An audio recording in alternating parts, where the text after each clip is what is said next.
Try and get the angle right. Hello, welcome to another series that I'm doing for another custom. This one is an interesting one because it's not only headless multiscale, but it actually has a trem.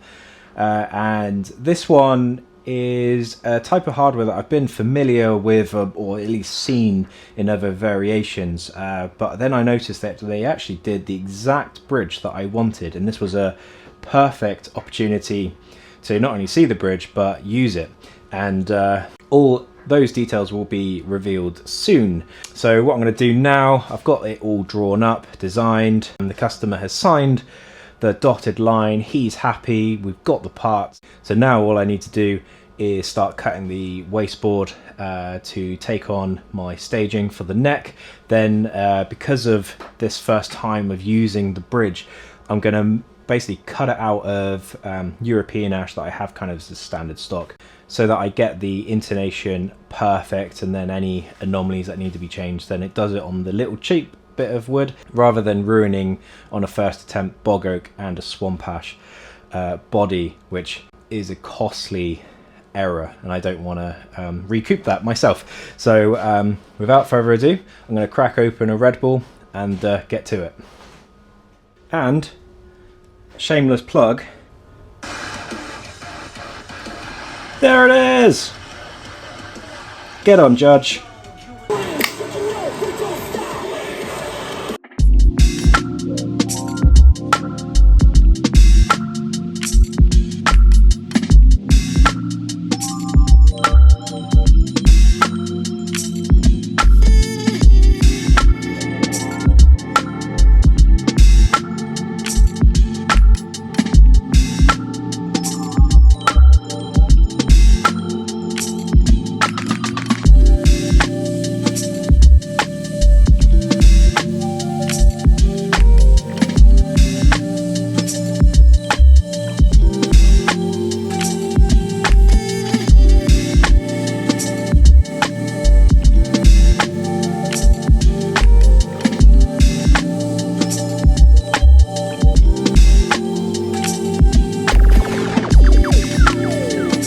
So the backboard is all done. So basically I split the neck into like 4 stages. So basically the stock then gets trimmed down or skimmed. So it does get plain in thickness, but then I machine skim it to make sure it's dead flat. And then I basically do the pocket for the fretboard. The fretboard is then machined separately over here, because that then gets pressed in and inlaid, which is when I then combine the truss rod inside it. So for stages 3 and 4, the truss rod actually sits inside the neck.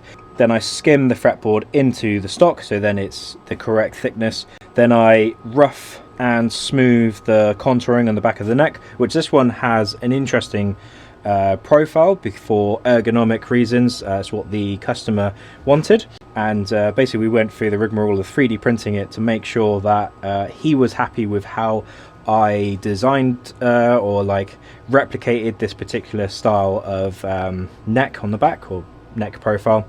Then it's the top mounting, so everything is still aligned via dowels. So 1, 3 and 4 are aligned by 8mm pins that will sit at the top of the stock. And then yeah, stage 4 is fretboard radiusing, fret slots, truss rod, pinwheel, recess, the scoop, all the little piloting. There's no inlays on this one, and then I'll do a profile cut, and then it should just lift off and be miraculously looking amazing. So now I'm going to put the stock onto stage 1 and start skimming it, ready for the truss rod.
So the neck and the fretboard is off of the CNC. So now what I'm going to do is inlay the fretboard. What I need to do is wrap up the truss rod, and I'm going to use good old PTFE tape.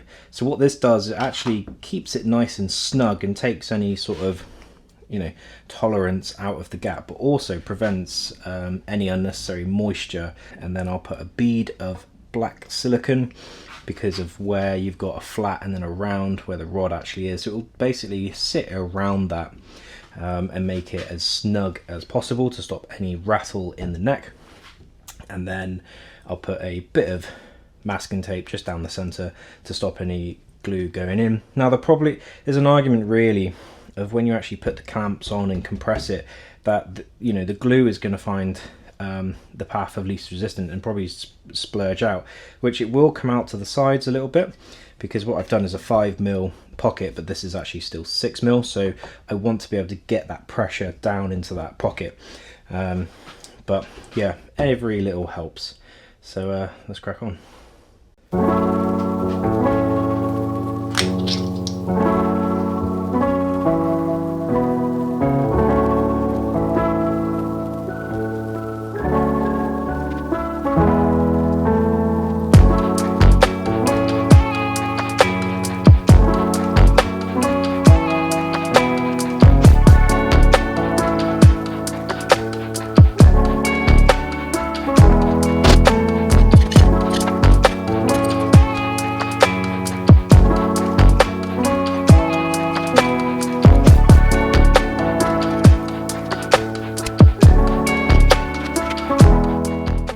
So this is all clamped up, so what I'm going to do now is just leave it to dry over the night, and then we can go on to stages 3 and 4, which will be the back of the neck, all the contouring and stuff, and then it will be the fretboard radiusing, fret slots and all the rest, and then we'll have a lovely neck, and then it's all sorts of sanding and more sanding and further sanding.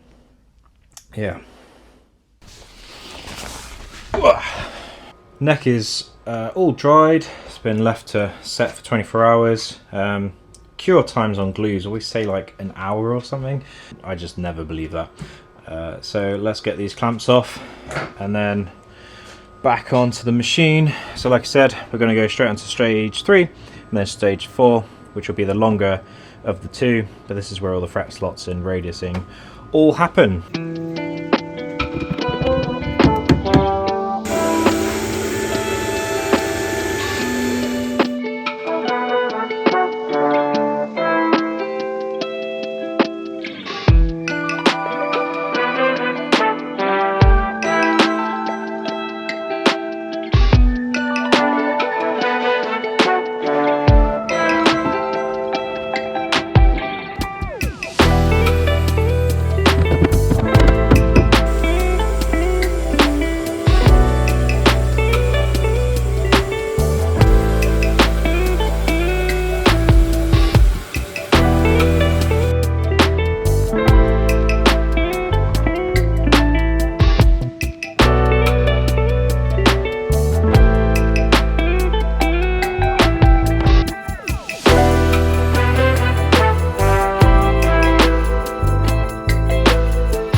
So the neck is all cut out. So what I'm going to do, I've basically tabbed it in so I don't actually put any alignment points actually on the neck because that will spoil it. So now what I've got to do is just cut the tabs out and then we can free the neck.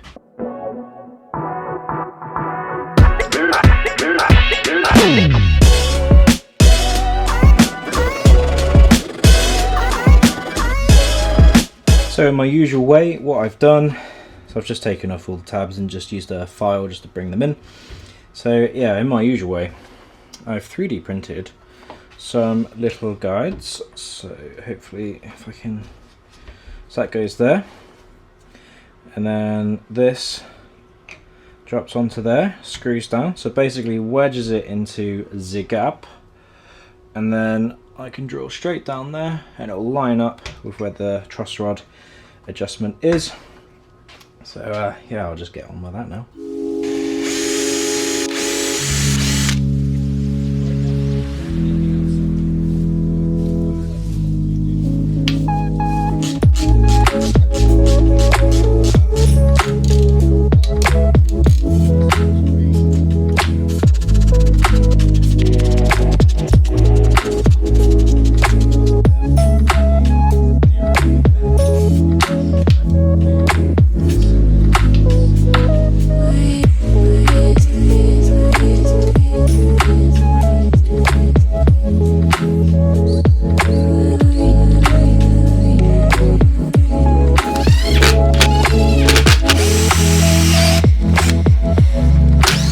I'll just show you there. Oh, hang on, let's angle the camera. I don't think I could have got that any better. Woohoo! Win! Winner, winner! Yeah.